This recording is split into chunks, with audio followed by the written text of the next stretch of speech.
Nĩrwo mũthĩ mwĩrori wa Inooro TV tũitũra-inĩ rĩa Kanyoni Gatundu ya rũgongo na kũrĩa tũragĩthiĩ na mbere na gũkĩaranĩria na arĩmi a cai, na nĩtũkĩũĩ sector ya cai kũringana na riboti ĩrĩa ĩrarekirie kũrekererio nĩ rũhonge rwa Tea Board of Kenya ĩrauga atĩ cai nĩ ũrakorirwo ũkĩandĩkithia maumĩrĩra mega mũno mwaka ũcio ũrathirire, na ũragĩkorwo ũkĩrehera arĩmi mbeca nyingĩ makĩria o hamwe na bũrũri.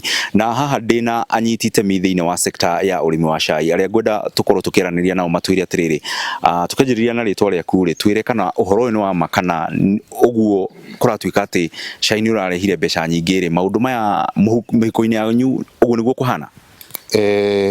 Ngwenda kwamba gwitangatha rĩtwa rĩakwa gĩtagwo Kĩrago wa Kuogo kuma itũra rĩa Kanyoni, na Kanyoni Gatundu North constituency na thĩinĩ wa Chania, thĩinĩ wa ward ya Chania.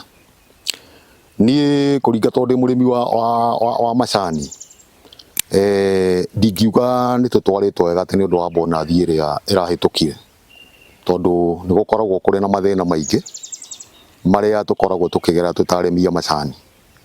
Nĩ tondũ ũhoro wa gũtuithia tũrĩhaga ciringi 15 thĩinĩ wa kilo ĩmwe, na tũgacoka nĩ twĩkagĩra fertilizer, nĩ twĩkagĩra thumu, na ta rĩu bonathi ĩrĩa ĩrahĩtũkire tũrarĩhĩtwo na ciringi 46 na nĩ twerĩgagĩrĩra gũkorwo tũkĩona kuma ciringi 60, na rĩu koguo tũtingiuga atĩ nĩ tũratwarirwo wega nĩ ũndũ wa bonathi ĩno ĩrahĩtũkire ya last year. No rĩu thĩinĩ wa mwaka ũyũ twĩna mwĩhoko mũnene mũno, tondũ thĩinĩ wa ũrĩmi wa macani o ũrĩa tũratua macani maingĩ nĩguo tũkoragwo twĩrĩgĩrĩire kuona mbeca nyingĩ. Bwana Kĩrago, reke tũkorwo tũkĩaranĩria na mũrĩmi ũyũ ũngĩ o kuma gũkũ itũra rĩa Kanyoni. No twĩre mĩeri ĩno ĩ haha mbere mweri wa Januari wa kerĩ na wa gatatũ nĩ gũkoretwo na riũa inene mũno. Hihi riũa rĩrĩ nĩ rĩhutĩtie kiro cianyu iria mũkoragwo mũgĩtua mahinda-inĩ maya? Wa mbere reke ndĩgweta marĩtwa, gĩtagwo Julius Kamau kuma gũkũ Gatundu North itũra rĩa Kanyoni. Rĩu mĩeri ĩno ĩho macani ndĩrona marendete gũcoka thĩ mũno nĩ ũndũ wa riũa, no rĩu nĩ maracokire mbura Ngai aratũteithia ĩrakiura marambatĩra. No rĩu kĩndũ kĩrĩa ingĩũria thĩinĩ wa thirikari nĩ tũrenda fertilizer, na fertilizer tũgũithĩirio bei kidogo, tondũ nĩ ũndũ wa ũrĩa mũtũrĩre ũragĩthiĩ ũkĩhana. Matanya maku nĩ marĩkũ mwaka ũyũ ũrĩmi-inĩ wa cai? Matanya makwa thĩinĩ wa ũrĩmi ũyũ wa macani, niĩ nĩ ndĩrona, tondũ nĩ ndĩrona mwaka ũyũ nĩ tũgũkorwo na kiro nyingĩ kũringana na ũrĩa tũrakoretwo na kiro iria cirarĩ tũrendetio mwaka ũcio ũngĩ.